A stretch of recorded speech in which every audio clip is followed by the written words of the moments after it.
you'll get it. You can get in later. You can get in later.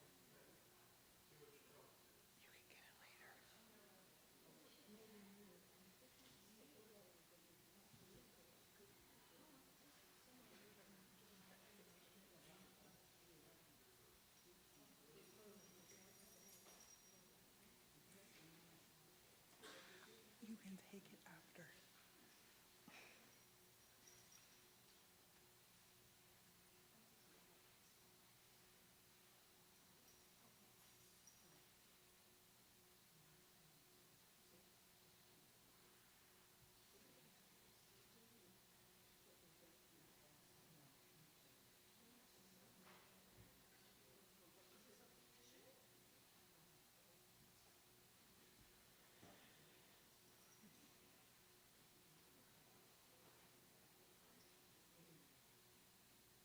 Are we good? I'm getting thumbs up from okay, I'm getting thumbs up from various people, but I got 2 coming in, so I'll wait just a second.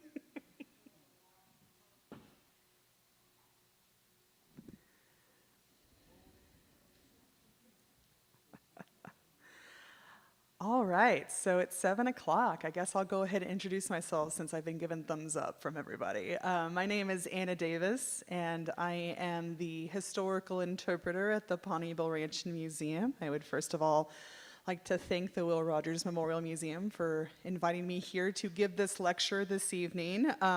Pawnee Bill, May Lilly, and Will Rogers were very close friends who I'm going to talk about the relationship later on in this lecture.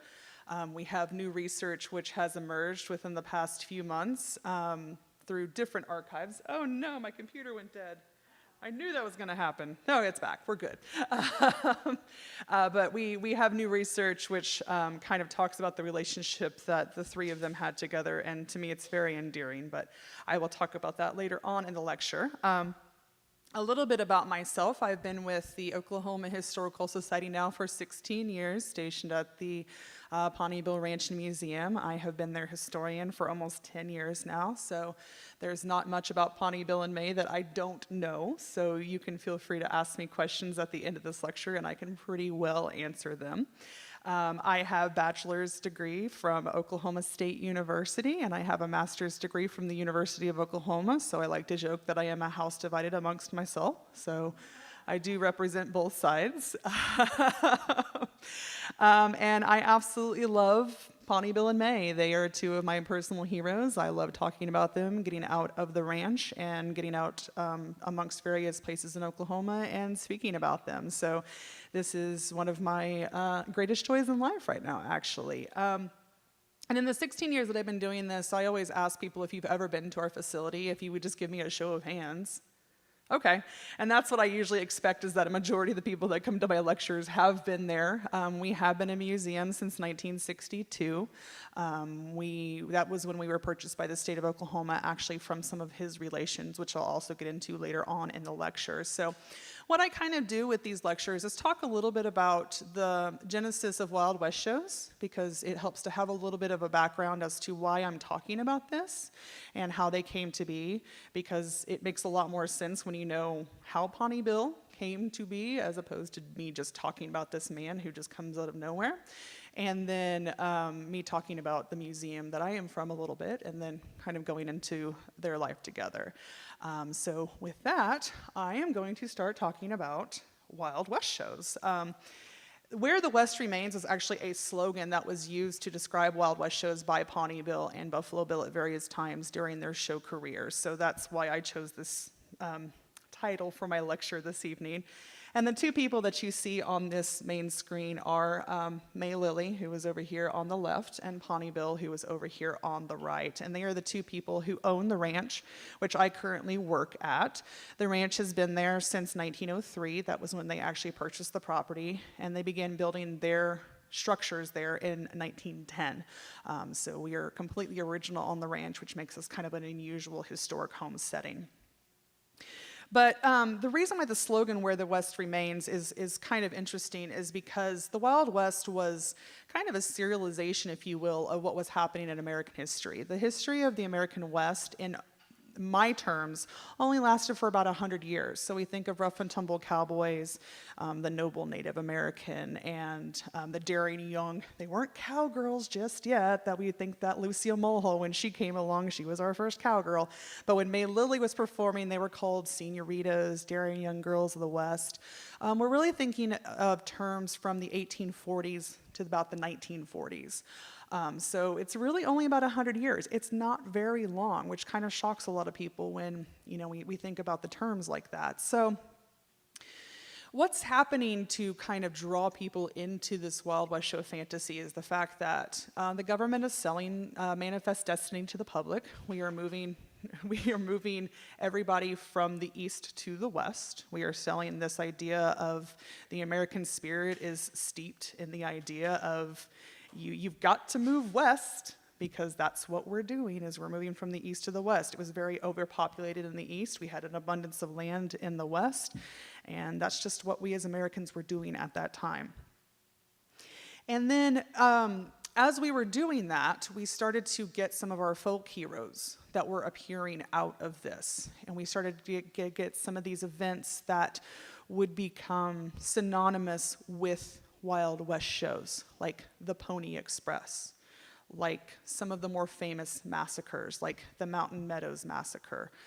And these were being taken and romanticized in a way by people who were drawing comic books or people that were creating dime store novels.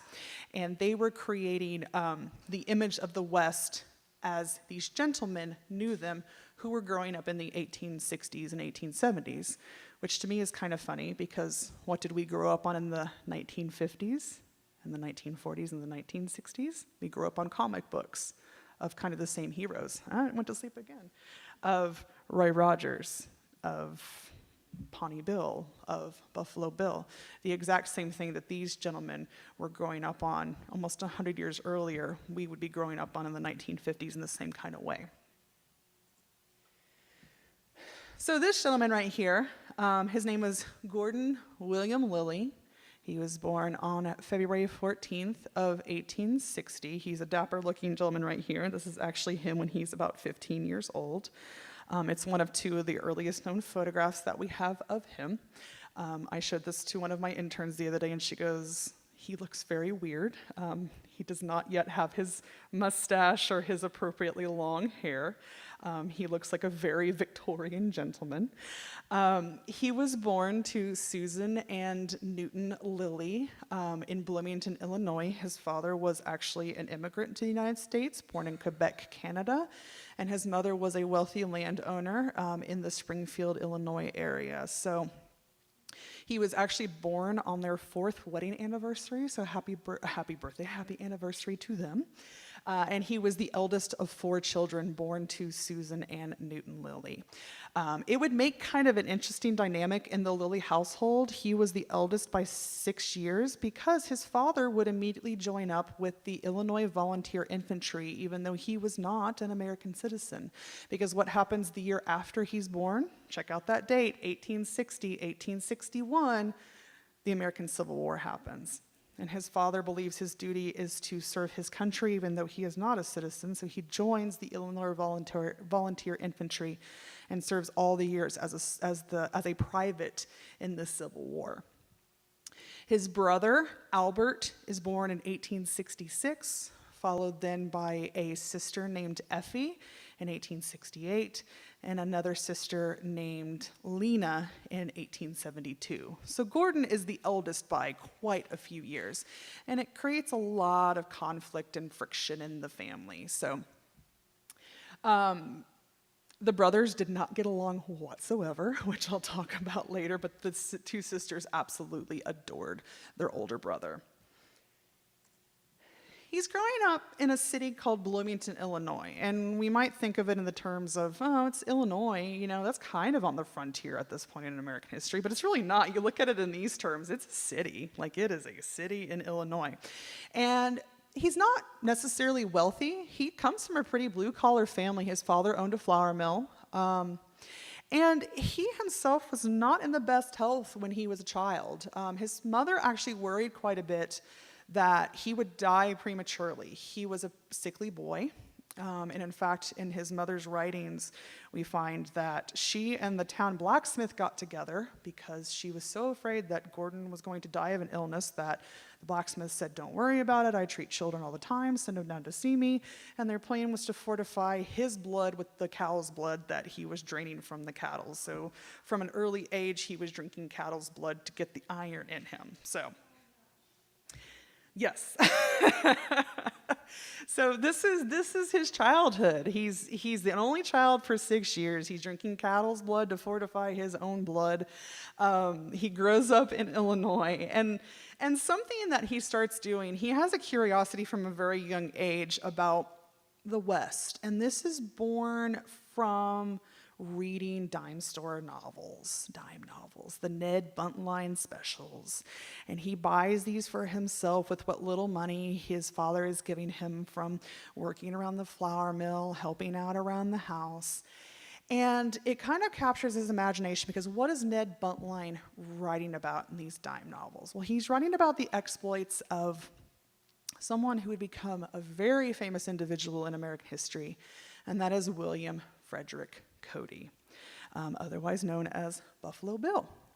Ned Buntline is kind of the guy who seizes on the mythology of Buffalo Bill and kind of takes it into the stratosphere. Buffalo Bill was a scout with the U.S. Army who had become, I don't want to say entangled, but had become friendly with the natives, and he kind of takes on this buffalo hunter mystique. So Buffalo Bill was born in 1846, so he's quite a bit older than Pawnee Bill.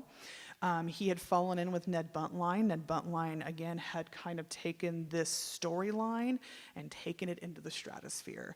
And he was making him this international celebrity at this point. Now, he was doing it just by making these novels you could buy for a dime. That's why they're called a dime novel. And then they start this genius idea. And this idea is that they want to create a theater play based upon the exploits of Buffalo Bill. And how do you get your entertainment at this time? And you're talking like the late 1860s. You can't just go watch a movie. They don't exist. You can't pop on your television. You don't have that yet. You don't have a radio. You go to the theater. Or you go watch a political debate, or you go down to the local saloon. You know, what are you going to do? So they hire a man named Nate Salisbury, and Nate Salisbury is a theater promoter. He knows theater like the back of his hand. So they hire Nate Salisbury, and they create this thing which they call the Scouts of the Prairie. And this is it, right here. This is a pretty famous photograph. You've probably seen this a time or two. Sometimes you can actually substitute out this guy on the far left for a far more famous individual. I'll get to him actually right now. Nate Salisbury hires 4 individuals based upon the recommendations of Ned Buntline. This guy here on the left is Ned Buntline. He's wearing a wig. That's not his real hair. He's wearing a wig. He hires Buffalo Bill, who is this guy that's here in the center. He's very young at this point. Of course, we know him better when he's later on in his career. He has that long white hair, that long white goatee. This is him. He's pretty young. He hires this guy that's over here on the far right. His name is Texas Jack Omohundro. And then this young woman who's right here, she's actually Italian. She was born in Italy, and she's a ballerina. And her name is Giuseppina Morlacci.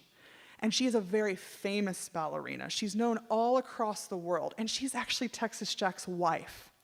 But in a sense, she's playing a Native American maiden in distress.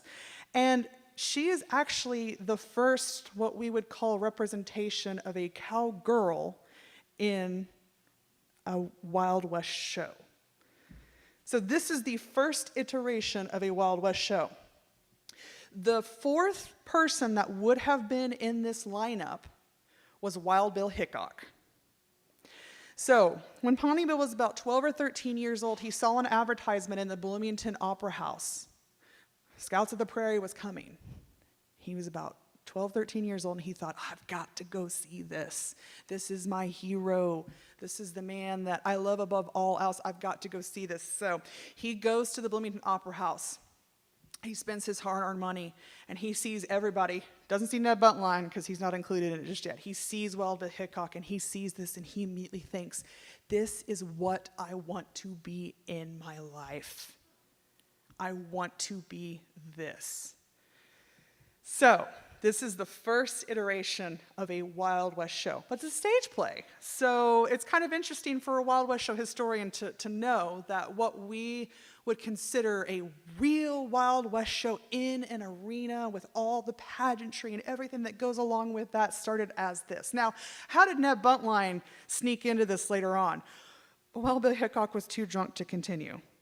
He would constantly get drunk behind the scenes, and he would walk out onto the stage, and he was too hungover. And when the footlights were shining in his face, he would pull out his 6-shooters and he would shoot them in front of a live audience. And so they decided, we can't have that anymore, so they fired him. And so Ned Buntline had to take his place. So that's where this photo came from. But sometimes you'll see another photo with the 4 of them, and, well, Bill is included. So this was the original Scouts of the Prairie. So this is the Pawnee Bill that we all know and love. So Pawnee Bill does complete high school, and we know that because we have his high school diploma in our archive. So he stays in Wilmington long enough to actually complete high school. And then when he's in his late teens, his father's flour mill burns to the ground. And so the family has to make a decision. What are we going to do with our life now? We've been in Wilmington for so long. The entire family has Illinois roots to it. What are we going to do now? They take a chance, and they take what they can salvage from the flour mill, and they move to a town called Wellington, Kansas, which, if you know anything about Kansas, it's literally the first stop across the Kansas border. It's like stop number 1. So they take that chance because Pawnee Bill's mother, Susan, has family living there, and they just decide, we're ready for a fresh start. Let's go. Pawnee Bill takes the opportunity to start running cattle. And that's not something he's normally ever done in his life, but he takes that opportunity to start living his life as a true Western gentleman. So he grows his hair long, he grows his mustache, and he takes his chance. So he's running cattle in Wellington. His brother Albert starts running a supply line for the different Native nations that are now living in Oklahoma, from Arkansas City all the way to Red Rock, Oklahoma. So along the way, he's hitting the Osage Nation, he's hitting the Pawnee Nation, or he will be hitting them very soon. He hits the Ponca Nation, and then down into Red Rock. So he's actually running a government supply line. His sisters are slowly getting into working as seamstresses for various people. So the family is kind of making their life as frontiers people.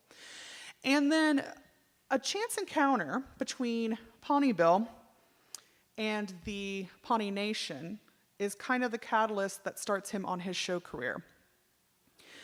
In late 1870, the Pawnee Nation is being moved into Oklahoma. Their native lands are Nebraska.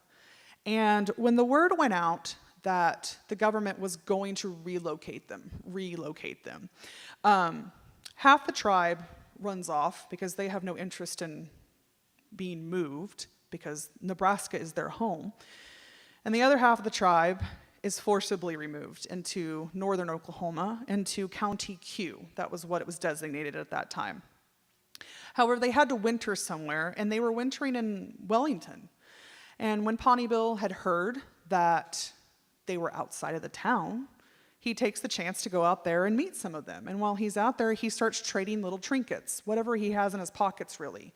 So a few things, a pocket watch here and there, a pocket chain, a knife. And he meets this man whose name is Blue Hawk. And Blue Hawk is a Chowie member of the Pawnee Nation. And Blue Hawk tells him,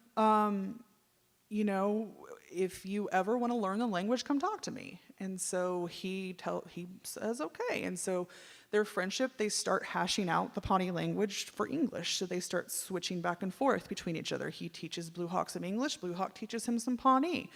And so they form a friendship. It's almost like a father-son type relationship. And then as the Pawnee are packing up their winter camp to continue to move into Oklahoma, Pawnee Bill is getting hired by the Bureau of Indian Affairs for the teacher's position on the Pawnee Agency. They've seen the work that he's been doing with the tribe, how comfortable he is with them. And so by 1879, the Bureau actually hires him to work on the agency. And it becomes a full-on family affair. Pawnee Bill's parents set up the first flour mill at the Pawnee Agency. Pawnee Bill's sisters become the seamstresses for the Pawnee Agency. And then again, his brother Albert is running that supply line. And so Pawnee Bill is living on and off on Blue Hawk's land with him, still learning the language, still learning their religion and their mythologies and their customs. And by 1883, something really magical in the world of Wild West shows is happening. And that magical thing, I don't know what my next slide is. Oh, this is actually the town of Pawnee, as Pawnee Bill would have known it. This is shortly after the Pawnee Nation is settled. And this is us actually building our first courthouse. This is them sinking the original stones. We now have had 2 courthouses there. The courthouse that is in Pawnee is a 1930s building. So this actually would have been the building that sat there before the courthouse that is there now.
Go. Are we good?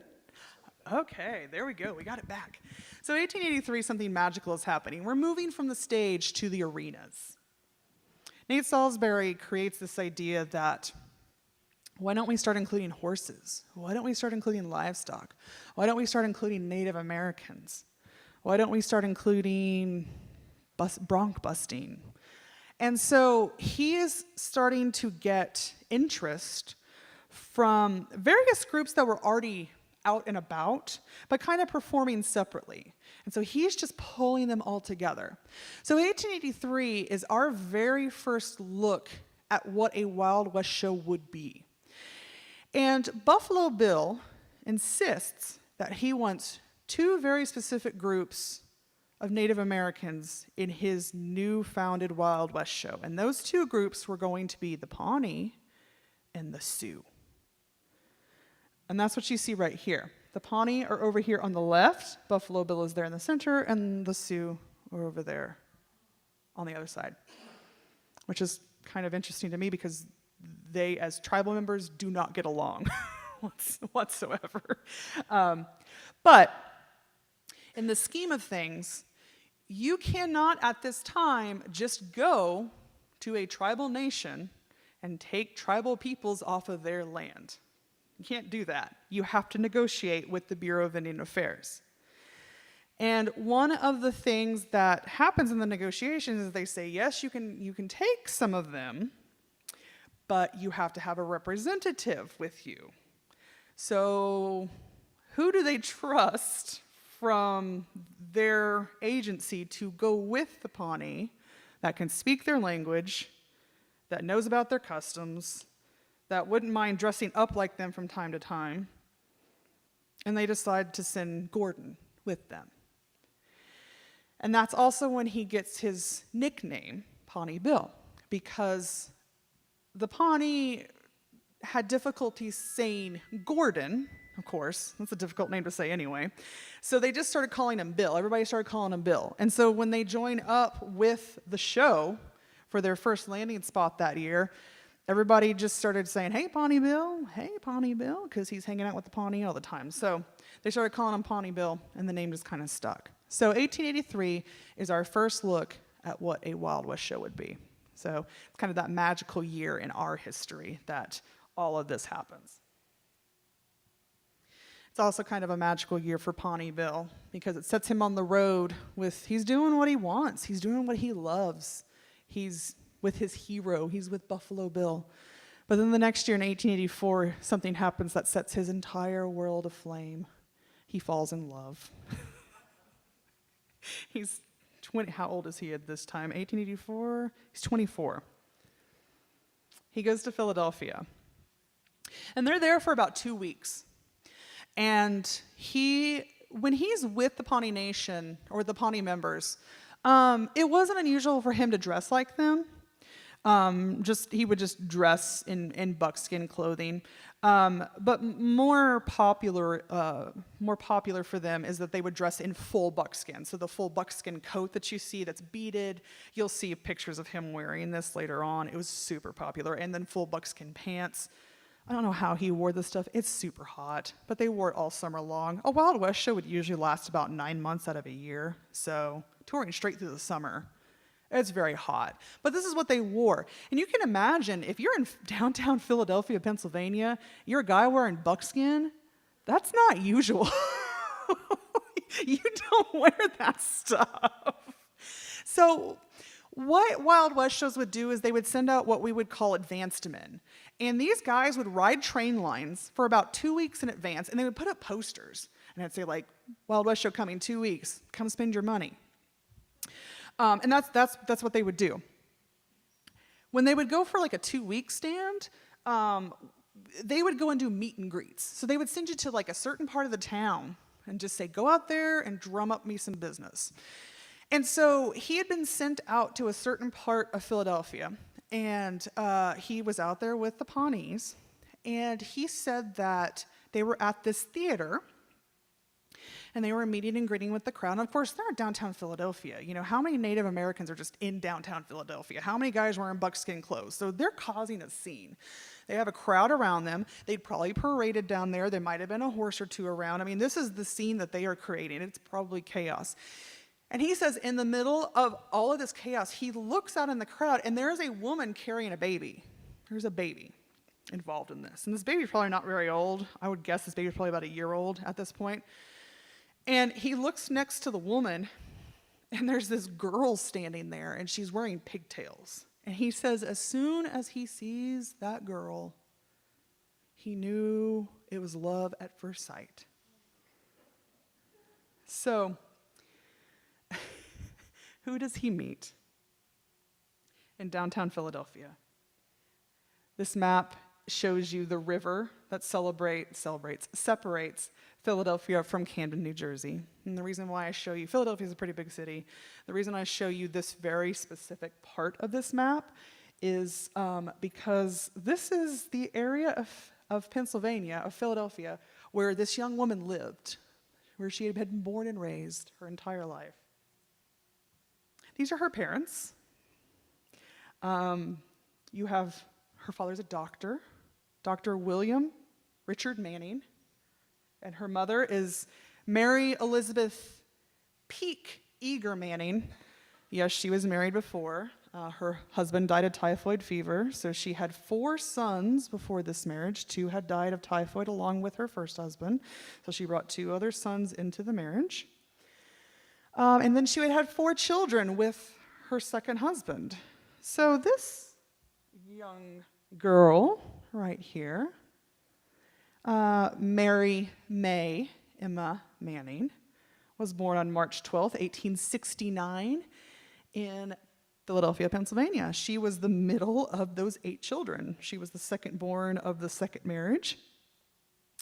And she was the young woman in pigtails that was seen that afternoon.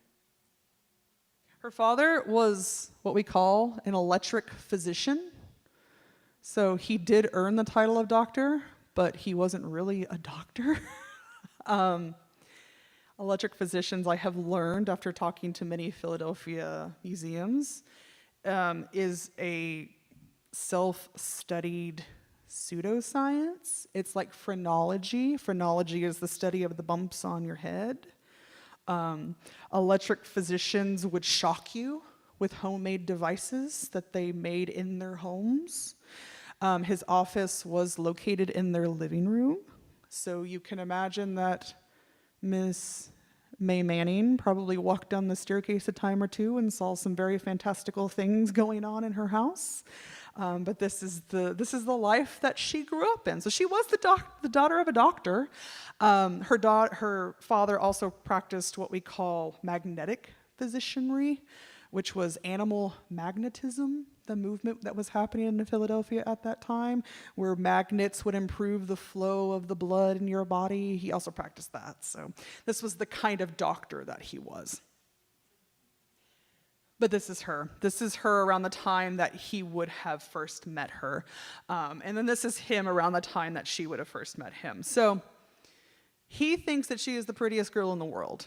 What does she think of him? She's 15 when he first sees her, 15 to 24. It's kind of a shocking difference. They're 9 years apart. He thinks, oh my gosh, this is the prettiest girl in the world. And she, from newspaper articles that were given at their 50th wedding anniversary, she literally looks at him and thinks, this is the biggest weirdo I've ever seen in my life. She would literally tell people, I was just there to see some Native Americans, and this guy is like looking at me, and it was really weird. Like, that's what she tells people.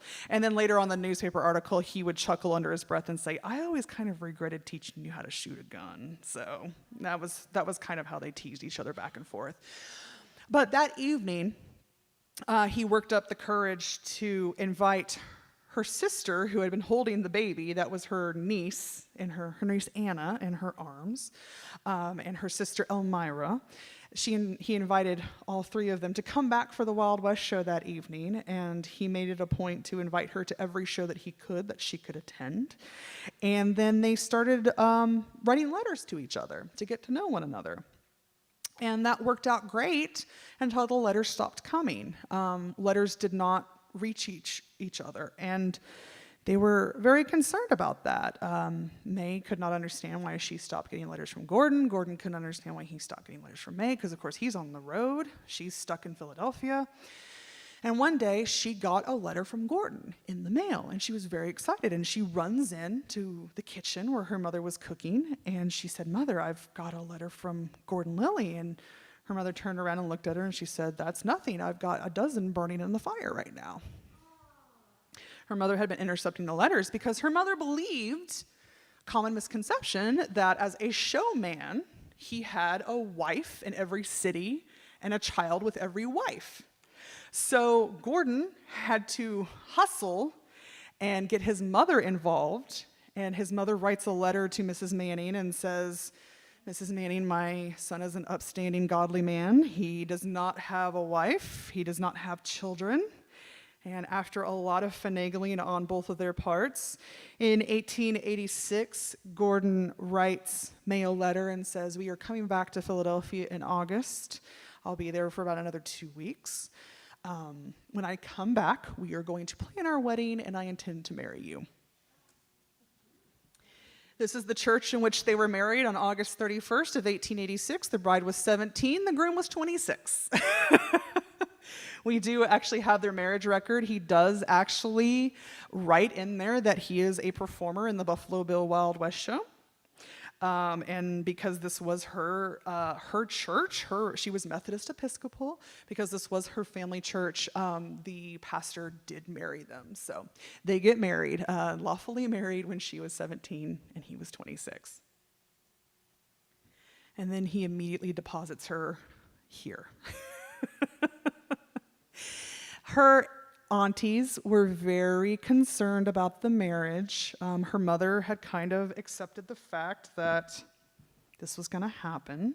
Her aunties were not as accepting, and so they kept telling her, are you sure you want to do this? Are you sure you know who Gordon really is? And all she could do was quote the Bible back at them. She actually quotes them and says, I am like the biblical Ruth. Wherever my husband goes, I shall follow. And so he takes her to Caldwell, Kansas. And this is Caldwell. at the time that they would have been living there. And when they get off the train, the first thing she asks him is, "Gordon, where's our carriage?" And he says, "It's coming around the corner," and it was a buckboard wagon. And so that was kind of her first entree into life in Caldwell. And so she very quickly realized that the wife of a cattleman on the frontier, she was going to have to pick herself up by her bootstraps and accept it, because this was her life now. So very quickly, he has to go back on the road because he's still touring. And she finds herself pregnant shortly thereafter. She gives birth in May of 1887. She is alone for the birth with only a country midwife to help her. And they have to send a telegram to Pawnee Bill because he's on the road. And the telegram simply says, you've had a son, we need you home. And so in her own words, written in a biography towards the end of her own life, she simply says that when he arrives at their house, she stands up to greet him, and that's when the troubles began. The baby was 10.5 pounds at birth, and Mrs. Lilly, giving birth on the prairie, attended by a country midwife, was only about 5 feet tall. The birth was very traumatic for her, and we do know that she was no longer able to conceive after this child was born. And to add insult to injury, the baby died 6 weeks later. So the only biological child of Gordon and May passed away in infancy. And it was a very traumatic event for the both of them, because these are two people who loved children. As much of a friction-laid relationship he had with his own brother, he adored his sisters. He enjoyed growing up with his sisters. And she, the middle of 8 children, was always surrounded by nieces and nephews and brothers and sisters and aunties and uncles. And so family life was extremely important to them. And of course, she falls into a depression. And Gordon, the only thing that he can think of to get her out of this depression is to bring her into his world. And his world is Wild West shows. And so he brings out the Marlin 22 rifle, which he had just gifted her for their wedding. And he hands it to her without the bullets, and he says, "You learn to shoot this." And so he teaches her how to sight a rifle, how to load it, how to do all of that. And he finds that she's actually a pretty natural shot. And then he starts to teach her how to shoot with it. And they start shooting prairie chickens. And she finds pretty early on that she's not about shooting living things. She doesn't really like hunting all that much. So they start with targets, and they find that she is a dead shot. She is excellent at it. And they start adding more daring things to it. They start teaching her how to ride. They start teaching her how to ride horses. She learns how to ride side saddle. She learned how to ride side saddle, and she rode side saddle to the day she died, never once rode astride. So she starts riding side saddle. And in 1888, they start to think between themselves, why do we need Buffalo Bill? Why do we need that show? If we know how to run a Wild West show, if I know how to be a sharpshooter, why do we need this guy? So they start making plans amongst themselves to break free from the Buffalo Bill Wild West show. Wasn't unusual. There were many other imitators out there. They were just out there, out and about. But then something truly amazing happens. And it's all thanks to this one right here. You might recognize her, Miss Annie Oakley. Annie Oakley was actually in a disagreement with Buffalo Bill at this point. She was disgruntled with her management, if you will. And Buffalo Bill was about to take his show to Europe for a European tour in 1888. And she didn't want to go to Europe. And so she starts looking around America for another show to join. And her husband, Frank Butler, who was also her manager, wanted someone who was scrupulous, who had scruples, if you will, who he could trust, who wasn't gonna, finagle money out of her.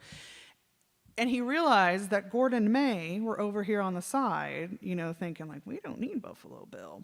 And so he approaches Gordon and said, if you're really serious about this, I'll find you the financial backers and you can have Annie. And so 1888, Pawnee Bill opens his own Wild West show with his star attraction, Miss Annie Oakley. Buffalo Bill went to Europe with Lillian Smith as his star attraction, and Pawnee Bill's star trick shooter on horseback was no other than his wife, May Lilly. And there she is as the star attraction. She's actually wearing her shooting medals. If you come to our museum, you'll see her shooting medals still today. And at this point in her career, she was very willing to let Annie take the spotlight. She was not threatened by Annie Oakley at all. She and Annie Oakley were doing two very different things, actually. She was riding, Annie was on foot.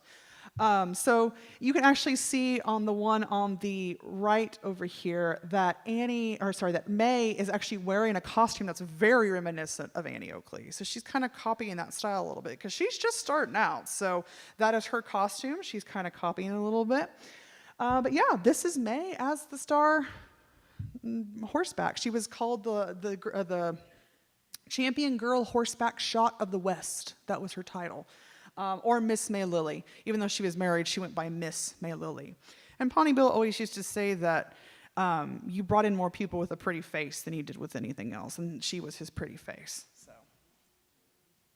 And this is a famous quote from Miss May. I love this picture of the two of them with her head on his shoulder.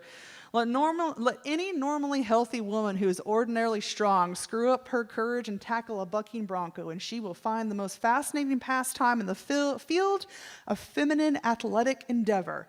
There is nothing to compare to increase the joy of living, and once accomplished, she'll have more real fun than any pink tea or theater party or ballroom ever yielded. Miss May Lilly. She took to it like a fish to water. Like, she loved it. She loved every moment of it. So Miss Annie Oakley leaves after 1888. So that's fine. They have their show. They have their first year.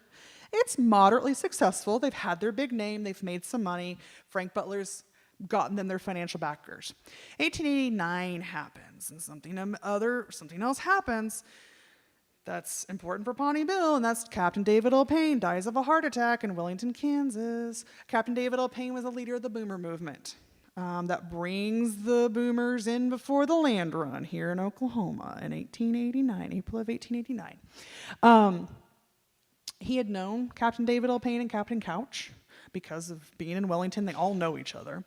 And when David L. Payne passes away of that heart attack, who takes over the movement? Pawnee Bill. So he takes over the boomer movement for the state of Oklahoma.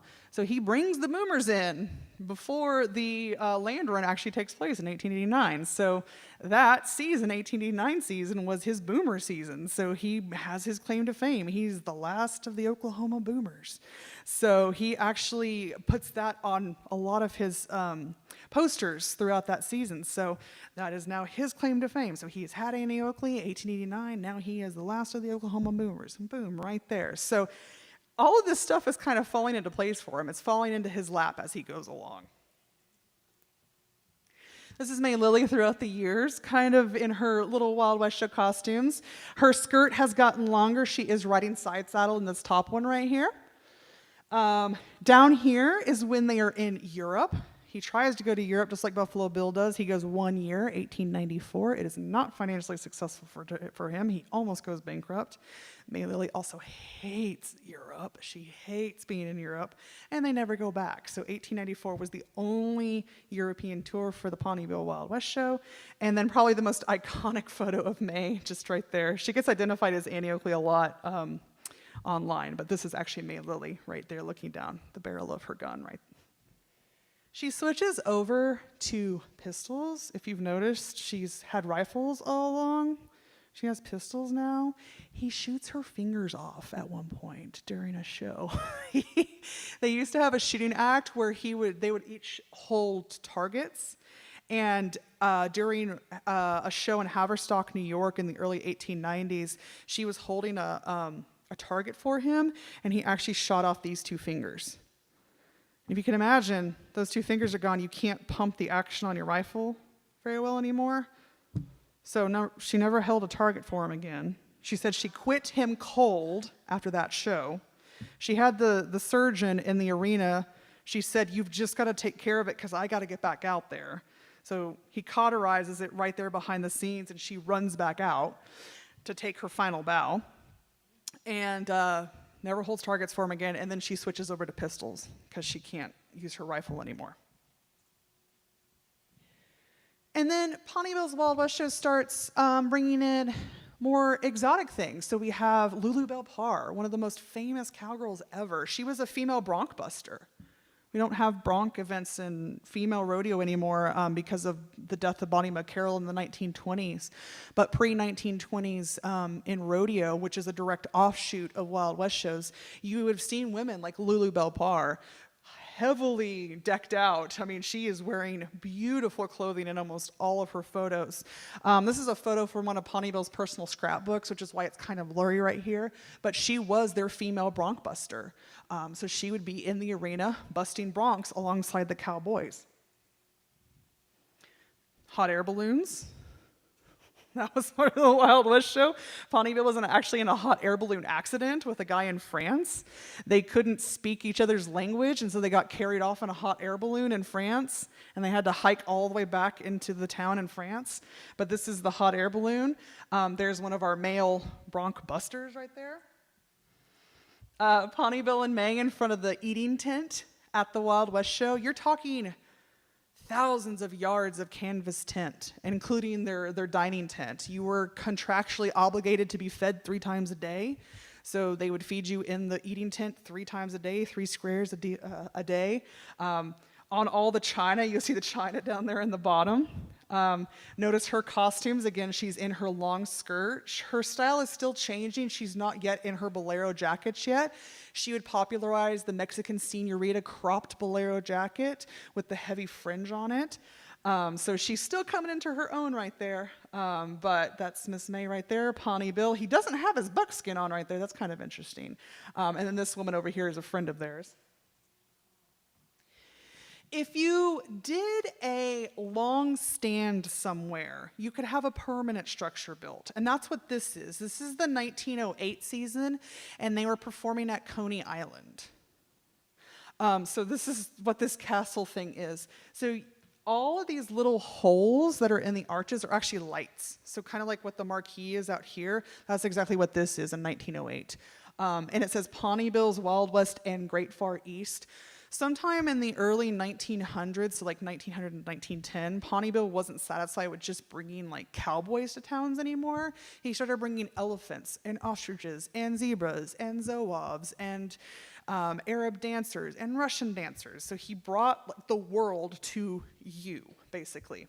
But they did this entire town, or this entire season in one location, which is why they have like this entire town front right here. Mexican vaqueros. This gentleman that's over here on this left side in the dark outfit, that's Mexican Joe, Jose Barrera.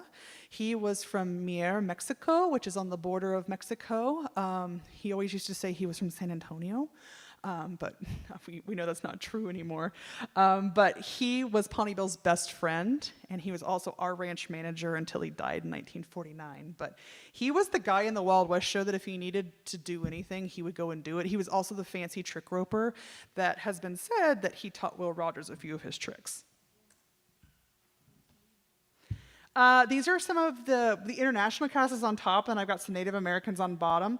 This guy up on top is Prince Luca, who was a Cossack. They used to call them Russian Cossacks, but they're not from Russia. They're from the country of Georgia.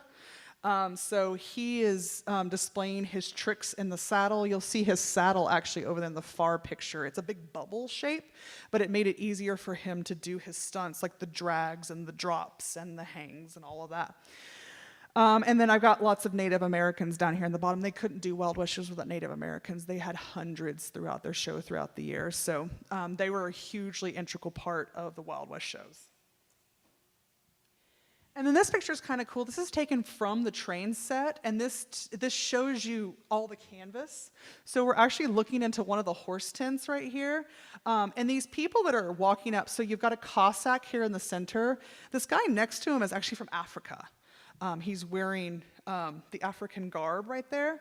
And most likely he would have been a dancer or an acrobat, or he could have also been in charge of one of the African animals. They had lots of African animals in the show. And then you'll see some horses. There's some wagons in the background, so there's like a Conestoga back there. There's a tiny tent. One of the big wagons is back there as well, and that probably would have taken 6 to 8 horses to pull. There's one of the little donkeys right there. The donkeys always got into trouble. They would always eat people's shirts, and so there's constant mention of donkeys like destroying property in the route books. So, and then Miss May, kind of her two different styles. This is near the end of her show career right here. She's wearing a riding skirt. Not a riding skirt, sorry, that is a straight skirt. She never wore split skirts because she didn't have to. If she's riding side saddle, she was never astride, so this is just a regular skirt. And then her white blouse, and then her normal hat, and then she has a bandana on. And then this photo over here, she's in a very elaborate dress, but this would have been used to advertise the show. I don't know why they put her in that kind of a dress to advertise the show, but that's what they chose for that year. And then this is an iconic picture of the two of them on their ranch. You'll see her side saddle up there. That was what she rode. It has 2 pommels to it. One pommel would have had the right leg. The one going up has her right leg. The one going down holds her left leg. And then you'll see the fender, which has her stirrup in it. So that's where her left toe would go. And the toe always points down. And then this quote right here, this kind of tells you about the ups and downs of the Wild West show. And it's he, Pawnee Bill, can tell you why the ups and downs of a showman's life became an old story for me. But I was determined that Pawnee Bill would never catch May Lilly downhearted, and he never did. So he never saw her having a bad day. And then in 1908, Pawnee Bill gets the chance to do something that he had wanted to do his entire life, and he is offered the chance to purchase the Buffalo Bill Wild West show.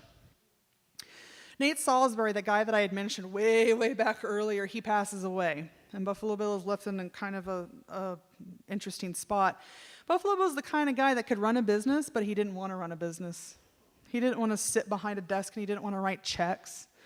So his business is kind of floundering, so he has to find another business partner, and he joins what's called the Circus Trust. And the Circus Trust is made up of about 6 to 7 circuses, including Barnum and Bailey and the Ringling Brothers. And what it does is it provides him financial security and someone that can run his business for him, so he doesn't have to think about it. And it works out pretty well for him for a couple of years. However, by 1907, Mr. Bailey, who actually owned his show, passes away. His name is James Bailey, and he's from Barnum and Bailey. He passes away and leaves his widow with this Buffalo Bill Wild West show. And they put out these feelers saying, we're trying to sell this show. Is anybody interested? Well, nobody steps forward because Buffalo Bill by this point has this reputation of being kind of a reckless businessman. And Pawnee Bill steps forward and he says, I'm interested. And May Lilly has to set him down and say, are you sure? Pawnee Bill said, yeah. He goes, this is my hero. This is my chance. I have to take a chance. And May says these prophetic words, why do you want to own the show of a man who has done nothing but tried to destroy you for so many years? And Pawnee Bill's words back to her are, I want these men to come and take a check out of my hand and look me in the eye and know that I am now their boss. And May Lilly, in response, says, I've only ever had one boss in my life. I will never abide by 2. And she retired. So in 1908, Pawnee Bill begins the merger of the 2 Bills show. He purchases 1/3 of the show from the Bailey estate for $33,333. He gets halfway through the merger and decides, I cannot work with Mrs. Bailey. So he just says, how much Can I offer you right here, right now, to purchase this entire show? And Mrs. Bailey says, if you pay me the rest, we are done. So he purchases the Buffalo Bill Wild West show for $99,999 in cash. And the Two Bill Show merger is finished. It is the largest entertainment merger to that date in the United States, and it creates Buffalo Bill's Wild West and Pawnee Bill's Great Far East combined shows. It was one of the largest Wild West shows to ever tour America. These are some of the colorful advertisements that you would have seen. This just displays Pawnee Bill's show, but when the merger took place, it would have been both shows. The whirlwind horsemen of the combined show. So they were very heavily leaning upon the ethnic aspect of this at this point. So you have your vaqueros, charros, your gauchos, your Middle Eastern, your Cossacks, your Native American, and your cowboy. These are your cowgirls behind the scene getting ready to go into the arena. You see your audience underneath the tents right there. For 4 out of the 5 years of the merger, you could not have made more money with this thing. And in fact, every time Buffalo Bill was making a bad business decision, Pawnee Bill would go to him and say, what are you doing? Like, this is the greatest gold mine you will ever have in your life. And nobody could really argue with that. They were making a lot of money. In fact, in 1910, and which I'll get to it here in a moment, when Pawnee Bill goes to build his dream home, he funds it with half of his profit from a Wild West show season. One season, half of his money goes to build his house. This man right here is Chester Byers, and Will Rogers knew Chet Byers very well. In fact, he said that Chet Byers was one of the best ropers he had ever seen in his life. Chester was a world champion trick roper, and when he was in Pawnee Bill's show, he was like 13 years old. In fact, every time I see a picture of Chester, I always think to myself, I was like, why does he look like he's 12? And then I have to remind myself he was 12. But Chester actually wrote a book about trick roping. It's still being published today. But yeah, this is Chester right here. And he's doing one of Mexican Joe's tricks, roping all the horses with their riders with a single lariat.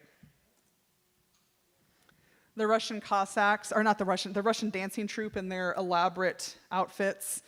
Boris and Anita Fridkin own the troupe, and they're there in the center. One of the cowboys in his woolly chaps, that was a really popular to show off your money, was to wear the woolly chaps in the Wild West show. So in 1910, Pawnee Bill and May are going to settle down. They've been married for 25 years. They've never owned a house. They've been on the road all this time. And so they start thinking, I'm going to build a house. And so they fund this house in Pawnee, Oklahoma, for $100,000 in cash. And that's half of what he had made with the 1910 season of the Wild West show. It was an amazing moneymaker for them. It's a 5,300 square foot arts and crafts bungalow. That's the style of house it is. It's fully electric on the interior. It's made out of all native sandstone, and it has some exotic materials on the inside, like Philippine mahogany, China tiles, oak flooring. But this is what it looks like as it's being built. This picture, as the site historian, cracks me up because our beautiful radiators are just in the dirt over here. There's a horse on the front porch. There's all these little nuances that crack me up. And then this is what it looks like today. This is our mansion today. It's completely original still on the interior. We still have all their original furnishings. So we're a very fortunate museum that we still have all of their things. And this is them living in their house. They lived there from the time it was built till the time that they both passed away. So 1910 till 1936 for her, 1942 for him. So up here on the top is them enjoying their front porch. They had a porch swing, a beautiful view. We're one of the highest parts of the county, so we overlook the North Valley right here. And it's called Blue Hawk Peak because of all the places, this was where Blue Hawk, Pawnee Bill's friend, had lived originally, and he purchased it from him in 1903. So Blue Hawk Peak is named after Blue Hawk, and it originally would have been 2,000 acres. So we were working breeding bison ranch originally. Our dining room is over there on the left. It still looks just like that today. May Lilly is in the picture with her sister. Down here is the living room. And then over there is a family portrait of the Lillies all together with Pawnee Bill's brother, sisters, and then nieces and nephews. And so what did May Lilly do in retirement? Because she's only about 36 when she retires. Like, that's really, I mean, I just turned, 37 the other day? What would I do in retirement? This is her feeding her chickens up on Blue Hawk Peak. And this is her quote: "I had a great time bossing around the outfit. I wake up in the morning, I call my boys at the ranch houses, and I tell them what needs to be done that day." She takes over operation of the ranch, and she calls it bossing her boys. She bosses her boys around. She takes so much joy in running that ranch, in breeding her cattle, and breeding her bison, and bossing her boys. So this is what she does throughout her retirement, is run this ranch and have a grand time. She loves doing this. They also start making movies on the ranch. The Pawnee Bill Buffalo Ranch feature pictures. Of course, everybody gets in the film industry at this point, so Pawnee Bill and May were no exception. None of these films actually exist today. They were mostly B-westerns. They weren't great by any stretch of the imagination.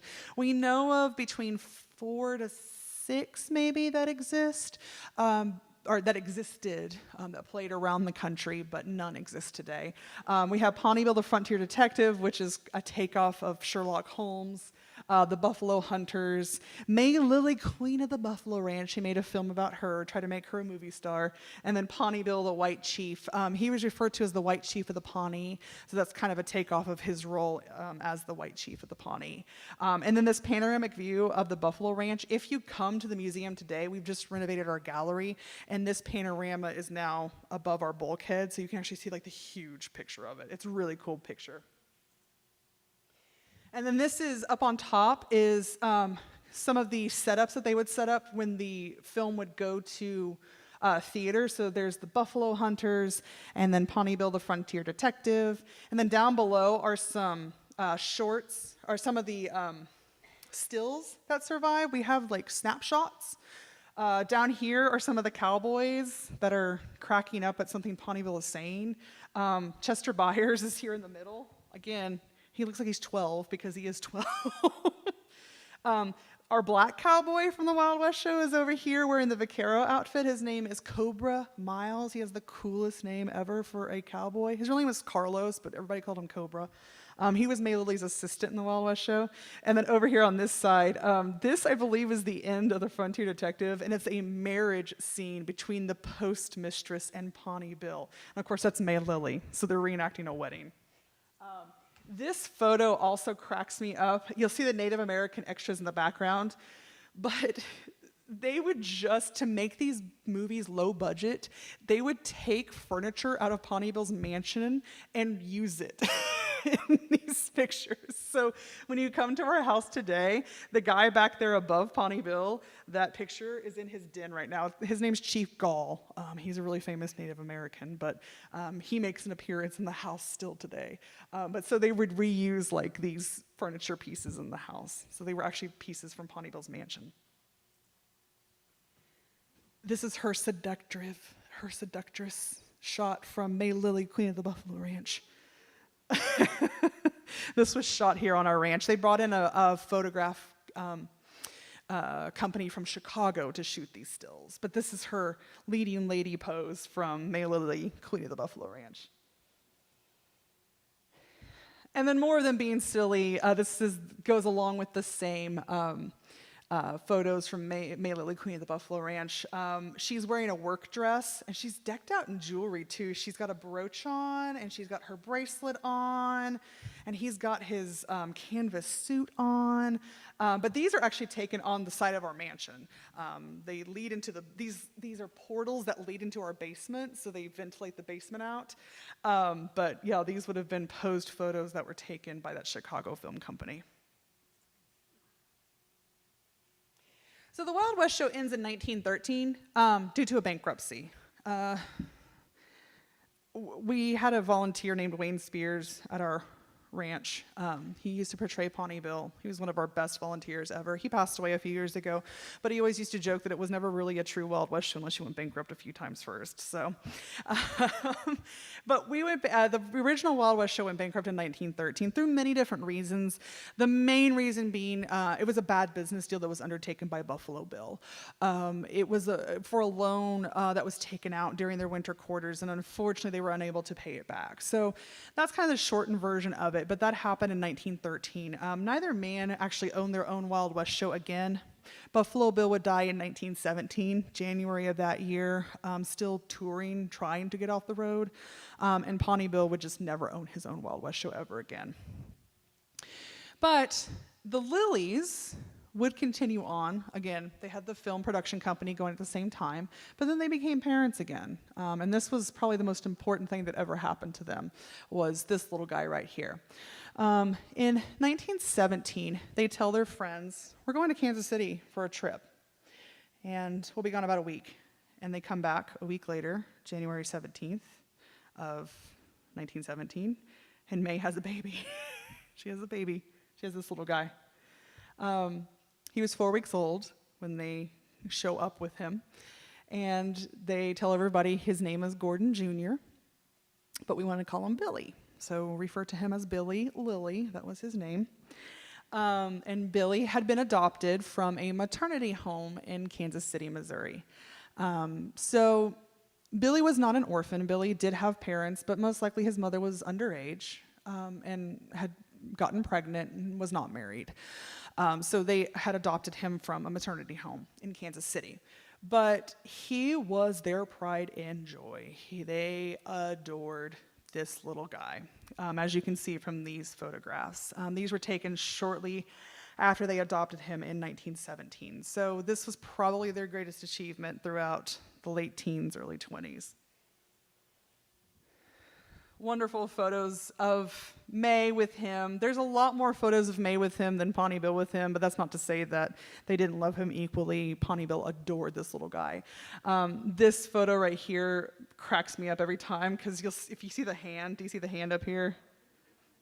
He's crying, she's running to him. That's May's hand. The picture up there is them in Philadelphia. They traveled a lot to Philadelphia, vacationed a lot in Atlantic City and Coney Island. He's got a bag of candy in his hand, and he can't be bothered to pose for the photo because he's eating candy, is what he's doing right there.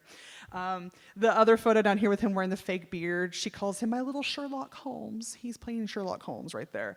And then the photo in the center is he's holding her hand. This is a photo taken for her birthday, actually, March of 25.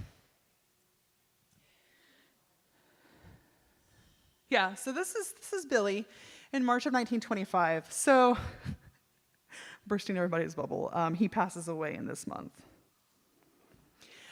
Billy Lilly dies in an accident at the age of 8 in 1925 on our ranch property. He was playing after school one day when he got his lasso caught around his neck and fell off of our windmill tower.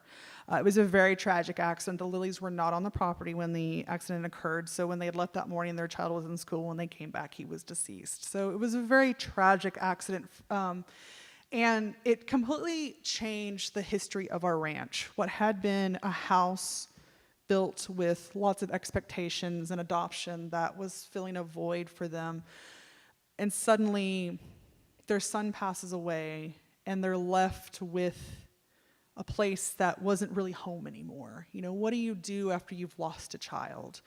And this was something that the two of them were grappling with throughout the rest of their lives. So this is them at the mausoleum that they would build in December of 1925. And you'll see some lettering in the middle, and that's actually Billy's tomb. That's actually his little spot in the mausoleum. And the reason why they built the mausoleum is because Billy was born in December. So he was born on December 17th. And he makes a comment in the newspapers that year that he knew he wanted to buy Billy a Christmas present, but he didn't know what he could buy him. So he thought, this is the only thing I could buy him. So he bought this as a Christmas present for his son. And that was really the only thing that they really tell the public at that time, except for, thank you for your well wishes and your condolences at this time. And then they take vacations to New Mexico and Arizona and Mexico and California, and they're constantly gone from the ranch. And then the windmill tower where his accident takes place is still there on our property. They never took it down, but they erected a cross on the top of it. And the cross is lit every Easter and Christmas, as were their wishes, as is tradition for us. And then in 1936, Mrs. Lilly is giving newspaper interviews to people. And when the topic of Billy comes up, she has this quote, and it's, "I wonder why it's so easy to win the applause of multitudes and so hard to just be a mother. I only realize that the show must go on regardless of what is behind the smile the audience sees."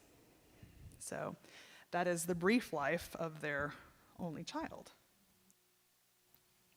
But they do have a happy time after this. In 1936, their 50th wedding anniversary is approaching. And they decide that they want to celebrate. That's a big occasion for them. And so on August 31st of that year, they put together a big party. 500 friends and family members joined them out in Taos, New Mexico, at the Taos Pueblos. It's a UNESCO World Heritage Site. But back then, it was just where they wanted to go. And she tells the newspapers that the first wedding was planned by her mother and Gordon. This wedding was hers. So she planned the whole thing. This photo over here was done of them at the Pawneeville Indian Trading Post. So this one was taken in Oklahoma before they left. He is wearing the same suit, which you'll see him in a lot of times throughout the next couple of slides. We call it the 50th wedding anniversary suit. We still have it today. It's actually on display in our museum currently. And then she is wearing her very famous blue chiffon dress over here. Her blue chiffon dress with her 30s turban and her pink gladiolas that she's holding right there. This picture over here on the right is actually taken at their 50th wedding anniversary. This is at the ceremony. This is also at the ceremony. They got married by Reverend Prairie, who was the Methodist Episcopal minister for the city of Houston, Texas. This is right after the marriage ceremony. I'm going to point out two big names in this photo. The woman next to Mr. Airy, and you'll kind of see a cowboy hat behind her and the face of a man. That is the Isleys, Phil Isley and his wife. You might recognize their names. They're very big in the Tulsa community. And their daughter, Phyllis, I'll get to her here in just a second, but she acted as a bridesmaid for Mrs. Lilly. And then Phil was a witness at the wedding. But Pawnee Bill's over there in his suit. Mrs. Lilly, of course, having a grand time in her little blue chiffon dress. And then I adore this picture. This, to me, is like the epitome of the two of them. They gave so many interviews leading up to this. This was international news, the two of them having a 50th wedding anniversary. Newsreels were taken. The city of Taos invited them to witness like a dozen weddings because it was their 50th anniversary. This picture right here, he's laughing at her, he's smoking a cigar, she's saying something to him. This is the two of them. Like, this is any other picture in the world, this is the two of them. So that's why I include this picture in every presentation I give. Like, this is the two of them together. Because more sadness. 2 weeks later, she passes away. September 14th, Pawnee Bill and May are involved in a car accident. They're traveling back from Tulsa, where they had just been with some friends to see the newsreels of their 50th wedding anniversary. And it was evening time, it was dark, they were outside of Cleveland, Oklahoma, and Pawnee Bill hit another car head on. Everybody survived the initial accident, but Mrs. Lilly died of pneumonia on the morning of September 17th with him by her side. She was 67 years old, so very young by our standards, but she passed away just weeks after this grand event had just happened for them. So this picture was taken at the same time as the Chicago pictures were taken, but I love this picture. She looks very serene in this picture. She's not goofing around for the camera like she does in a lot of her other photos. She's just very serene in this picture. So what happens to Pawnee Bill? Because he will say in his interviews, everything he ever did was for her. If there was no May Lilly, there would have been no Pawnee Bill. Like, everything he does is for her. And it takes a family effort to get him back up. Because you can imagine, he's lost his wife of 50 years. He's in his late 70s. He's just been in this car accident. He needs someone to get him off his butt, basically, in a way. And so his sisters hire this woman whose name is Nellie Ruffner. And Miss Ruffner was a former trick writer in the Wild West show. She'd known May, and she'd known Pawnee Bill, and she'd known them for years. And she herself was a widow. She was living out in Los Angeles, California. She'd lost her husband. And his sisters were like, you know what? She's the person that can do this. And so Miss Nellie moves into the house, and she says, you know what? You got life to live. We're going to make sure you live it. And so she acted as his chauffeur. She acted as his companion. There was no romantic interest between the two of them whatsoever. It was more like a father-daughter type relationship, but she made sure that he lived those last 5 years of his life to the fullest. So what happens to him in those last 5 years? Pawnee Bill becomes a celebrity in his own right. So he'd been a celebrity from the Wild West shows, but what's happening in Hollywood? There's a renewed interest in Westerns. We're talking about the 30s. And we're talking about people like John Wayne. That's John Wayne right there.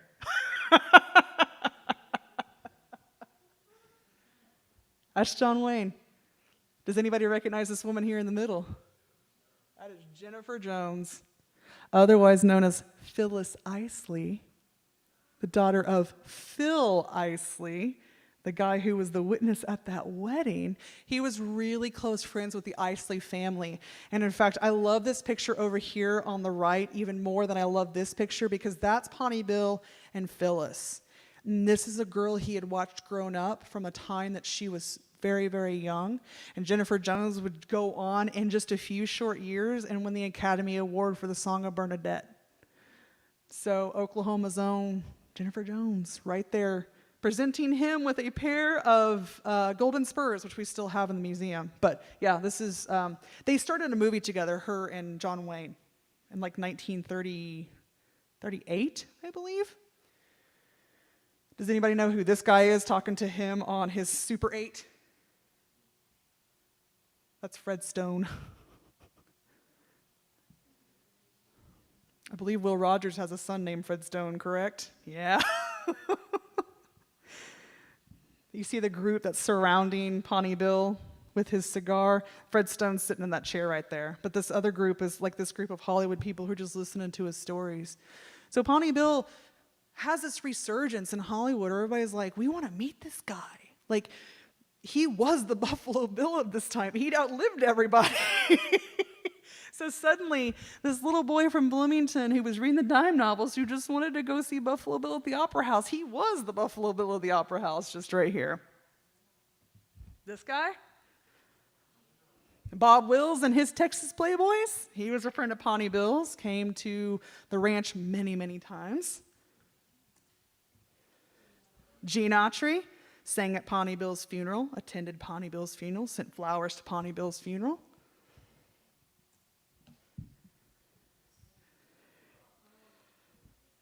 If you Cesar Romero, the Joker from Batman,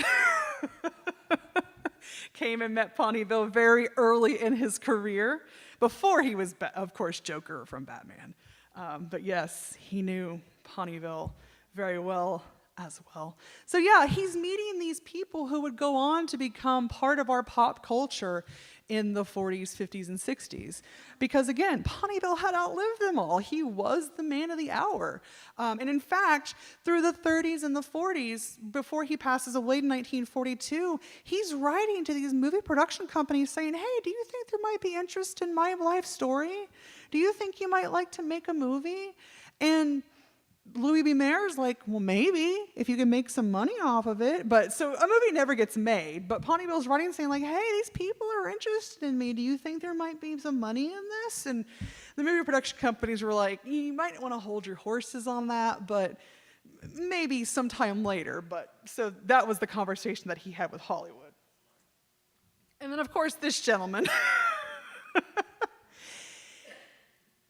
When I first started working at the ranch, we have a Will Rogers room at our ranch. And we always talked about the connection between Pawnee Bill and Will Rogers, but we didn't really have any stories that connected the two. And as I did more research, I started to find that he wrote stories. He wrote newspaper articles from the balcony of our room. So then I started to think, okay, there actually was a connection. They actually did know each other. One of my favorite ones is right when Amelia Earhart had done her transatlantic flight, and Will Rogers is writing about it, and he was like, I'm sure glad she finally did that, so now we can talk about something else. But they had this lovely relationship, and as I was doing research at the University of Oklahoma recently, where they have a very large Pawnee Bill collection, I actually came across a recollection that Pawnee Bill had that cracks me up. I don't know that anybody else has seen it recently. It's been there since the 50s, but it cracks me up because it happened between Will Rogers and May Lilly. And I call it May versus Will. This is Pawnee Bill recollecting this after both of them are passed away. So this is sometime after 1936. So the year the Republican Convention was held in Kansas City and the Democratic Convention was held in Houston, Will Rogers spent most of the time between conventions at the Buffalo Ranch, which is in Pawnee. Will wired me to meet him at the Frisco Depot. As I opened the door of my car, he started to enter. Getting a sudden thought, he turned and said, Major, excuse me just a moment. I have a telegram that I must send. The next day, in all the large city papers, the following telegram from Will Rogers appeared. I'm down here on Pawnee Indian Reservation visiting two old friends of mine, May, Lilly, and Pawnee Bill, a couple of freaks. They've been married for 46 years now and are still married, a wonderful record for show people. The day he left, when we reached the porch, Mrs. Lilly rushed out to bid him goodbye. Getting right in front of him and taking hold of the lapels of his coat, looking him straight in the eye, she said, now look here, Will Rogers. When you get to Houston, if you say anything nicer about the Democrats than you did about the Republicans, I'm off you for life. I was ashamed of the way you treated the Republicans. All you did was kid them. Laughing heartily, he said, I won't, May, you watch and see. Months after that, I met him at his sister's, Mrs. McSpadden's house in Chelsea, Oklahoma. I said, Will, the old lady checked up on you at the Houston Convention. Did she? Did I pass? Yes, in a walk. Well, God bless her soul. He thought a lot of Miss May, never failed an opportunity to see her horseback shooting act. The week following his last visit to our ranch, when my shirts came back from the laundry, Mrs. Lilly called to me that there was an extra shirt that did not belong to me. Taking the shirt and examining the collar band, I found small initials WR. After his bath had thrown his shirt in the hamper, just the same as he would have done when he'd been at home. We always cherished that shirt as a keepsake, but now that he's left us, we cherish it more than ever. Pawnee Bill.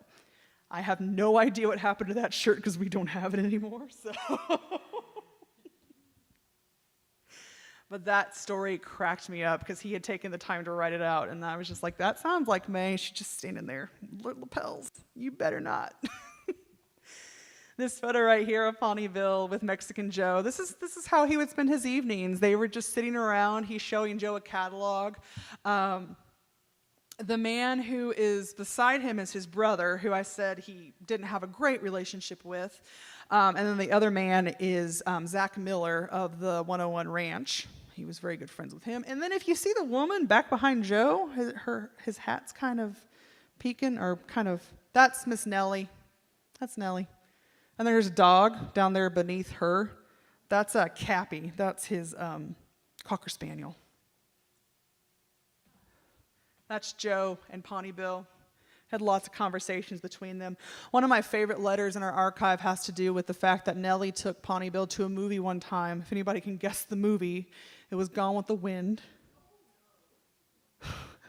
And he's typing this letter to somebody, and he talks about this beautiful scene where he's sitting there talking to Joe in front of his office fireplace, and Cappy is resting next to the fire, and he says that Nellie just took him to go see Gone with the Wind, and he doesn't know how to tell her that he didn't like the movie. Maybe he would have liked it more if he had read the book first. And then it just kind of shows you friends in need. This woman wearing the sunglasses is Mary Barrera, Mexican Joe's daughter. She was Pawnee Bill's personal secretary, and what they're doing, and Joe is in the white outfit next to Pawnee Bill. They're helping him at the mausoleum. So May is now buried here, Billy is here, and they're just helping him out with some flowers. When Pawnee Bill would pass away just a few short years after this photo was taken, he would leave parts of his estate to the both of them. Because of their help. He also left a part of his estate to Miss Nellie. So he made sure that they were taken care of. And then this just kind of shows you the loss of a friend. This picture was taken at Pawnee Bill's funeral. This is Pawnee Bill's horse. This is Billy Horse. And this is Mexican Joe. He led the riderless horse with the backwards boots.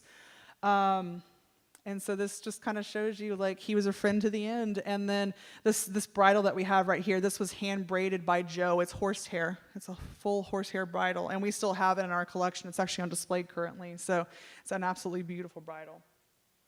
And then just a final portrait of Pawnee Bill. He passed away in his sleep at the age of 81. He passed away on February 3rd of 1942. So he was born the year before the Civil War, died just in the middle of World War II. So he was kind of a guy who was in the right place at the right time. He managed to be there at the advent of Wild West shows and be there right when, Western films were taking off. So he was kind of the guy who was spanning this lovely era of Americana.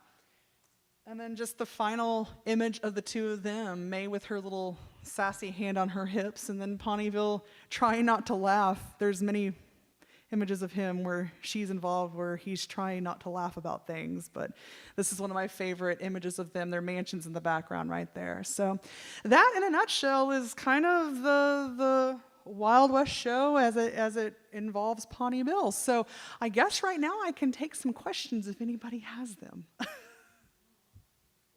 Yeah. Did May's family warm up to her lifestyle change? Yes. Yes. Yes, they did. Her parents would die in the early 1900s, and she was very close to her mother, so we have lots of letters going back and forth, and they did.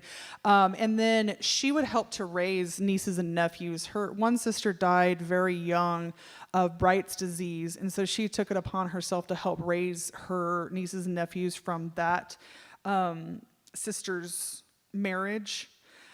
So they were constant companions at the ranch. So yeah, the family warmed up to it, and we have lots of photographs of extended family going to the Wild West show and, traveling by train to visit her. So they definitely warmed up to her lifestyle after a while, and I'm sure the money that they were making helped the situation. Stability helps anything, but yeah, they did warm up to it after a while. They didn't like it though when he would they would put fake news stories in the newspaper, and sometimes they were scandalous, and the aunts didn't like that. They would get onto his case sometimes. He'd be like, "Gordon, why would you say that about her?" And they were just like, "It's okay. We meant to do that." So. Yes.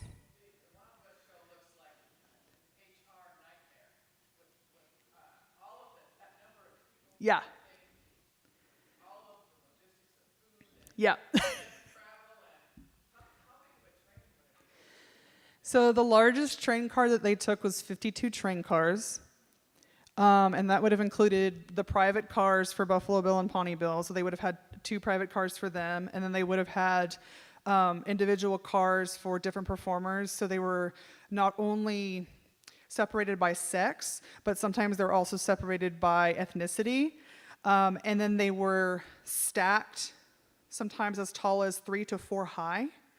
So it would take, and then you would also include the canvas cars on there, the wagons would be on there, and then animals would also be on there. And they figured it out. So in your contract that you signed, you were limited by how big your luggage was.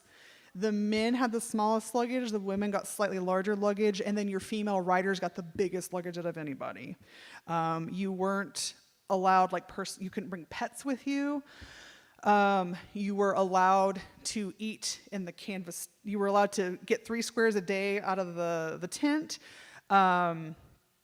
You were expected to treat everybody with decency. If you cussed, if you drank, if you started fights, you would be fired. I mean, that was like no ifs, ands, or buts. Like, they did not put up with that. And there were many stories of people being put in jail in towns. Because on Sundays, sometimes they didn't perform, but you could go out and get drunk at a tavern. And if you got put in jail, Pawnee Bill would show up and say, I can bail you out, and that will come out of your payment, or I'll leave you in jail, and you just deal with it. And sometimes performers would just say, I'll just stay here. So yeah, it was a PR nightmare sometimes. And sometimes you have to realize that, especially with the international cast, some of these people were at war with each other. They were 2 countries that were fighting with each other. But when you were on the road, bound by the word of your contract, you had to get along. Like, you had signed that contract, and you were bound for, 8 to 9 months, or however long you had signed that contract for. So they did not put up with much. And one of the funniest things that I found in there was they were also big on, they would be going through towns that were going through outbreaks of very serious illnesses. So typhoid outbreaks and smallpox outbreaks. And sometimes they would get to a town that they couldn't perform in because the entire town was riddled with smallpox. And so to keep performers safe, you had to go and show like your smallpox vaccine scar to the physician on the train, because they didn't want the whole train to suddenly come down with a disease.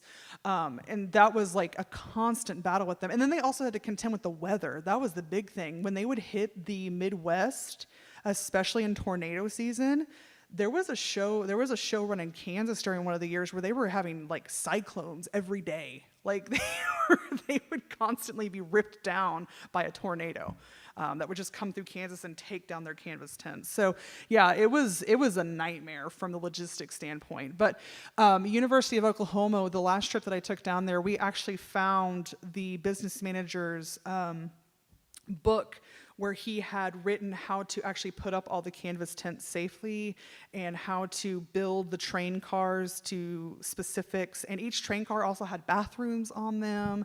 So, I mean, they thought about everything. But, when you're doing that for 5 to 10 years, you've worked out all your kinks at that point. And we also have contracts that show us like what they were bound by and everything. So yeah, it was a logistical nightmare. I don't know how they figured it all out before the age of, internet and all of that, but they did. So yeah. So you said when Tony Bill bought out Buffalo Bill, I guess, he paid $99,999 in cash. Did he make all that money from his shows? Yes.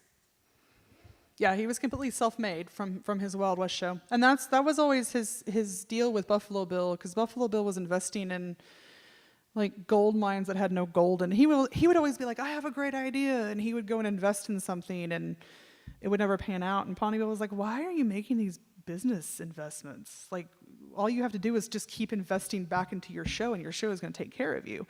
And in fact, when they paired up together, Buffalo Bill had actually confessed to Pawnee Bill. He was like, I really want to retire. Like, I've been doing this for so long. I want to retire. His kids had passed away. His wife was raising his grandkids, and he was like, I want to be a grandpa. I want to retire.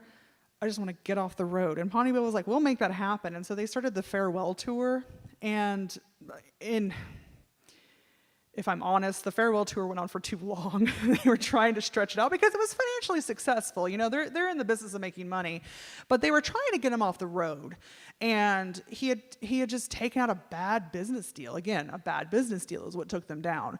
But yes, the show was generating enough money that he had the cash on hand to, you know, to be able to say, here you go. And the other thing that he did was that he knew enough of the business side of things that he knew he had to incorporate he had to incorporate his show in some way, shape, or form. And so the first thing he does is, as soon as he buys the show, he goes to New Jersey, which he knows has the loosest tax laws in the United States, and he incorporates the show to New Jersey. So that gives him financial protection when the show fails, that they can't come after his personal property. So his ranch is not in danger. So yeah, Pawnee Bill is, and that was kind of the deal with the two Bill show, was that Pawnee Bill would be the business, Buffalo Bill would be the entertainment side. And unfortunately, it was when Buffalo Bill kind of meddled with the business side of it that things kind of spiraled down. But yeah, the $100,000 cash would have been either an investor helping him, which was not unusual, or cash that he had on hand. So, yeah. Yeah, if you could run it right, that Wild West show would take care of you. So, yeah. We're a half mile west. Town. Yeah, the town's been there since we were actually, the town of Pawnee is named after the tribe. So the tribe came in the 1870s, but the town was named after the tribe when we were opened by a land run in September of 1893. So the town came first, and then the ranch came in 1903. So, yeah, but we're a half mile west on US 64, which Pawnee Bill also built US 64. So, yeah. Yeah.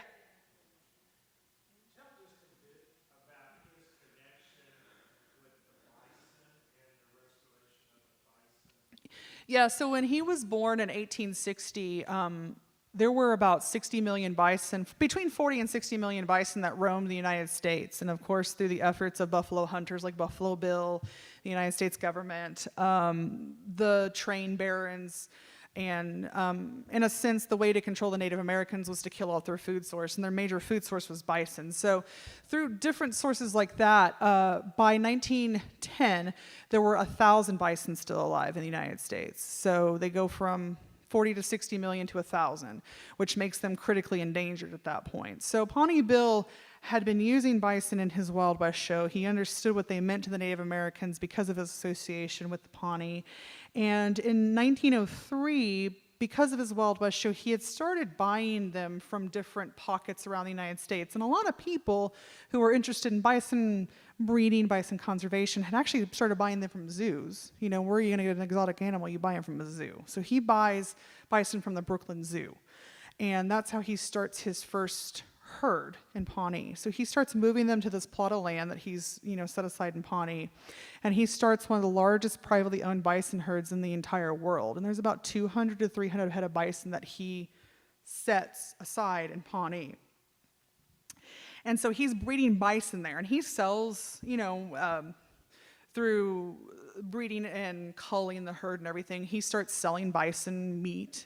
He sends bison meat to the White House. He starts making connections that way. He also lobbies Congress with Burt S. McGuire, who was a senator from Oklahoma, and Theodore Roosevelt to set aside land for what would become the Wichita Mountain Preserve here in Oklahoma. And when we become a museum in 1962, we no longer had animals on our property. We had sold them off between his death in 1962. So when we brought our bison back, they came from the Wichita Mountains. So they actually came from a herd that he had helped to propagate. So today, bison are no longer considered endangered. They're a threatened animal, but no longer endangered. And there's probably about 350,000 bison that live in America today. And they're hoping that by 2030, that there will be about 1 million. So, and it's through efforts of people like Pawnee Bill, Theodore Roosevelt, Burt S. McGuire, and many, many others that made that happen. So we are still a working breeding bison ranch, and we still have 50 bison that live on our property today. And I think we have 8 babies now. We've had babies this season, so we have 8 babies, yes. But yeah, so he was very involved in bison conservation through not only growing up, with that many bison still around the United States, but also, with his Wild West show and because of, his association with the Native Americans. Anybody else have questions? Bart. Wasn't our director of OHS named after one of our clothes or Christmas? Oh no, we named a bison after him. Yes. Yeah, we named one of our last year's babies after our new director. We wanted to welcome him, so we named a baby after him. This year we went with a weather theme because our babies were late this year. We had late babies. I don't know why. Well, we have an old bull. Our bull's name is Little Bill, and he looks really bad, and so we've started calling him Grandpa. The Pawnee Nation refers to him as Up Taraha, which is Grandpa Bison in Pawnee. He looks really bad. He's probably going to pass away very soon. But he's been our main sire for probably 30 years now. And so we didn't get he was very late this year for babies. And so our first baby finally happened when we had a tornado warning in Pawnee. The sirens were blowing, the tornado was happening. And so I was like, this year they're all going to be named after weather. So we named it Siren. So we went with the weather theme. But to explain our ugly-looking elder bison, we just started calling him Grandpa, and so the Pawnee Nation now refers to him as Uppet Taraha. So it means Grandpa Bison in Pawnee, but he looks very bad. So somebody else had a question. Yes. You said that they were good friends with the Miller brothers. Yeah. 101 ranch. Oh yeah. Was there much collaboration between the two shows? Oh yes. Yeah, so the Millers actually learned how to run a show from Pawnee Bill. They would go on the road with him, I would say for a whole season, I would say for like parts of the season, but they would learn like the ropes from him. He was very close with Zach, like very, very close with Zach. And we have multiple pictures of him with Zach. So he was the closest with Zach. I don't know how close he was with Joe, but and I don't know if he ever had a relationship with George. But we do know that they were out there at the 101 quite often. Both he and May. So that was a frequent trip that they took out to Bliss or Marland or whatever you want to call it, today, because they've changed the name of it.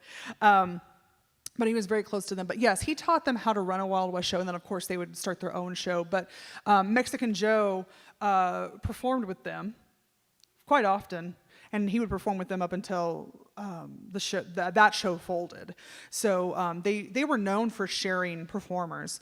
And, Lulu Belpar, like the names that I've said, like the performers like Chet Byers and Lulu Belpar and Mexican Joe and even Will Rogers, I mean, they were not contractually obligated to stay with any one show. You could go with any show you wanted to. You could stay with one season, you could stay with a month, you could stay with a few weeks. You could just kind of switch back and forth however you wanted to. But some of them found loyalty with one show and would just stay forever. And in fact, Lulu Bell, she would write Pawnee Bill all the time and be like, I heard that you were starting a show again. She's like 70 years old. And she'd be like, I heard I could still ride. I can still bust the bronc. And I'm like, girl, you're 70. What are you still doing out there? But that's how they made their money. And in fact, we have a letter in our archive. Cobra Miles, the black cowboy I was talking about, he wrote this very sweet letter to May and Pawnee Bill on their 50th wedding anniversary. He was dying, and he was in a Louisville hospital, and he wrote a letter to them, and he just said, I wish I could ride one more time because the best years of my life were spent with your show. He was like, I just wish I could see you guys one more time. But he was in the process of passing away in a Louisville hospital. But these performers would remember these individuals, and they would constantly write them letters. But any sniff of a show happening, and they would write a letter. And they would just be like, I heard you're getting a show together. I can still bronc bust, and I can still do this, and I can still do that. And they would send that letter off because they just wanted to perform. That was their glory days. But yeah, there was really no loyalty for shows unless you just really felt something for this person. But yeah, Mexican Joe performed with 101. Tom Mix never performed with Pawnee Bill. He was always with like 101. But yeah, they would switch back and forth all the time. So yeah. Is anybody else? I think we got good questions. Awesome.